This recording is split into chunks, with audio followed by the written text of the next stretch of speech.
នេះជាវីដេអូបង្ហាញពីកប៉ាល់ឡើងទៅយកសាច់នៅខ្មែរយើងបង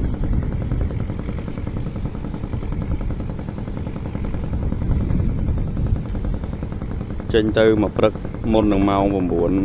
ម៉ោង 10 ព្រឹកហ្នឹងមិនក្រោម 30 គ្រឿងទេ